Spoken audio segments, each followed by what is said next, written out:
Okay, back with the Germans.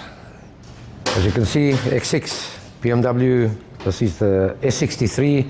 It's the first version of the performance motor.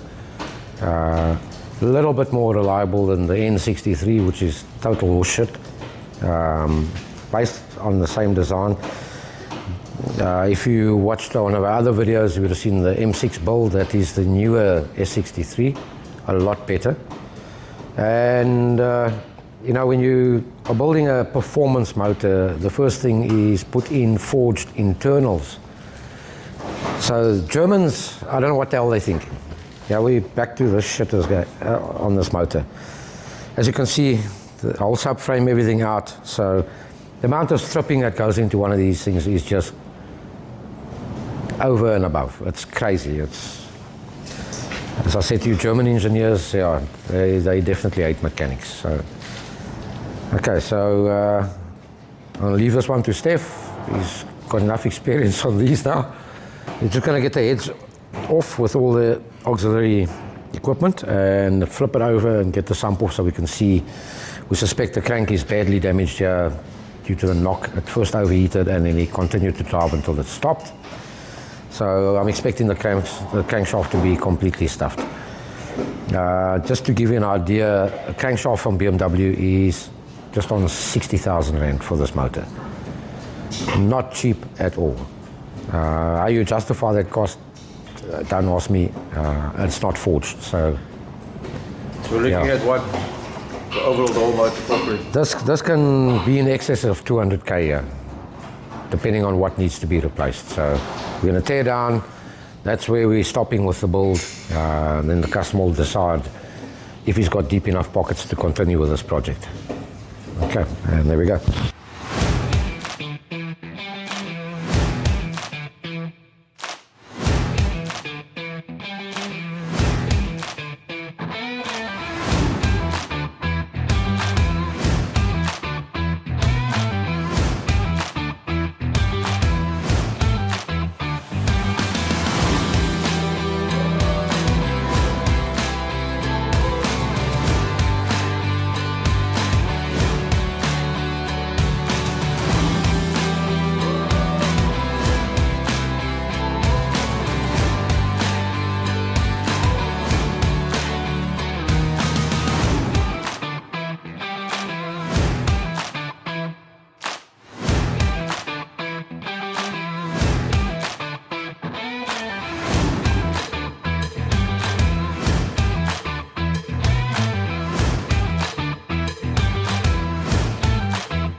Here we go.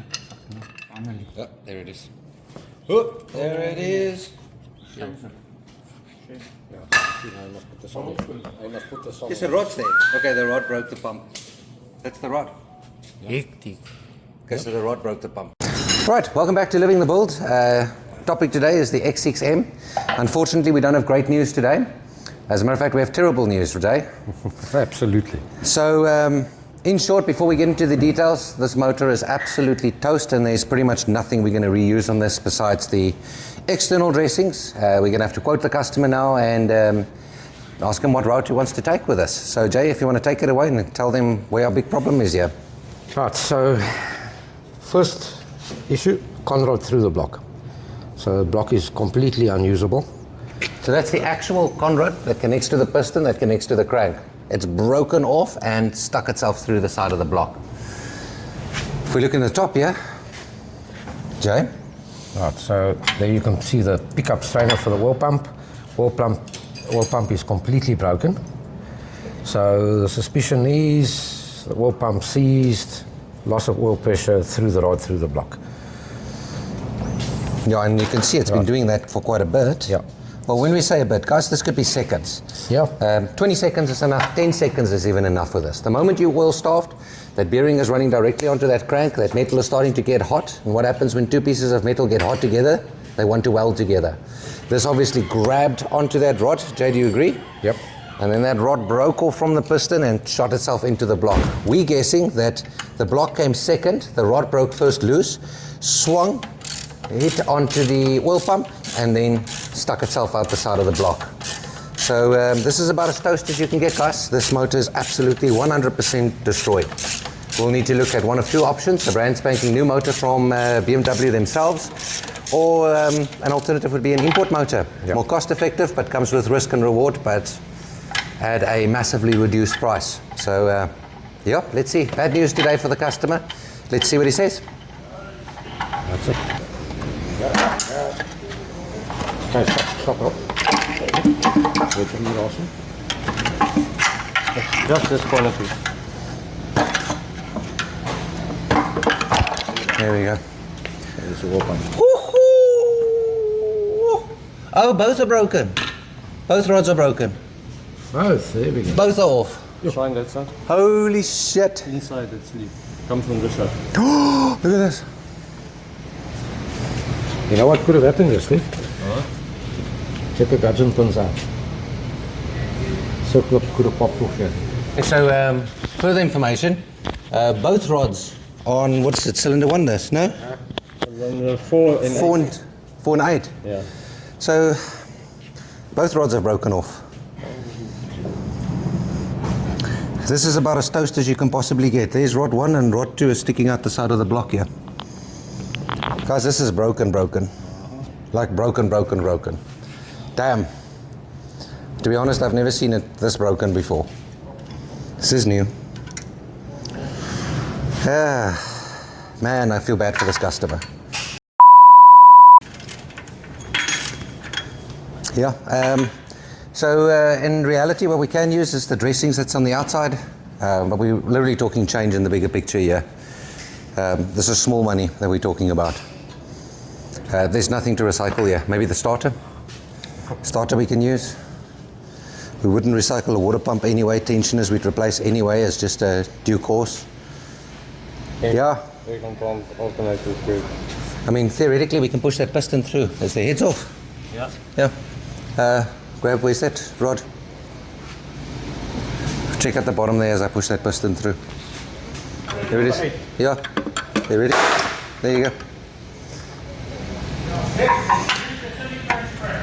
Shit. Yeah. Bye-bye. This one we should also be able to push out. See the front camera now. Not moving. Doesn't matter now.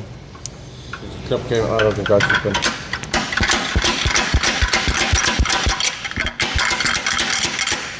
This piston is seized in there. We would never do this to a normal car, ever, but it's so doesn't matter. Look here. Both rods broken off. See the clip came out in the gudgeon pin. And look here. It bent before it broke.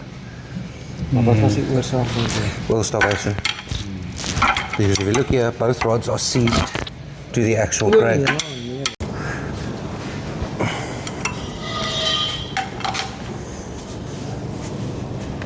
Nope.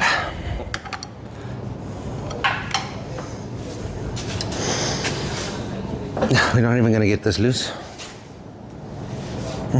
Bring me our biggest impact we have.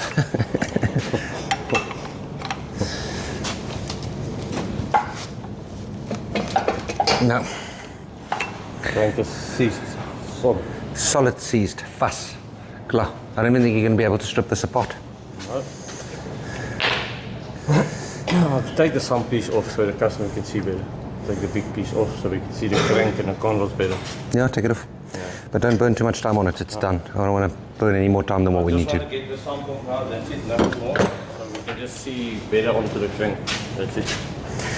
Alright, just so we can explain to the customer, but yeah, that's pretty much it. I guess we'll let you know when the customer's here and If it's not too disastrous for him, we'll attempt to record his reaction. I don't think it's going to be a positive one. But yeah, that's what we do. Stay tuned. Okay. Huh? Survived. Not bad, eh? Survived. I wonder if this crank's not fucking savable then. This crank is savable. If we can get this one off, it will tell us. Let's see if we can get this one off quickly. You can work in here with an angle. You can get in there. I'd rather move it this way than try and hammer it loose, because now we can damage the crank. But why can't we turn it? Okay, so we dug a little bit further here. Obviously the wheel pump is destroyed. We assume the wheel pump is destroyed by this rod breaking, and the rod swung up and broke the wheel pump. Is that what we're saying, Jay? Yeah.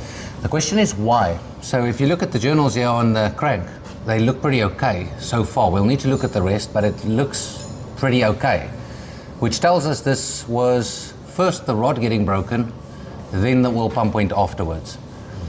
That tells us it's more than likely those coolers, the intercoolers that are water to air intercoolers. The water to air to intercooler leaked water into the cylinder, hydrolocked the cylinder, which broke the rod, and the rod swung loose and broke the oil pump. Yeah. So that's our diagnostic, and I'm pretty sure we're accurate on that one. Yep. What's savable with this is not a lot, maybe the crank, but since we've got bench rods, we'll have to measure and check every single thing here. We don't want to rebuild something that's going to cause trouble. More than likely course of action here is an import motor or a new motor. Yeah. Stay tuned.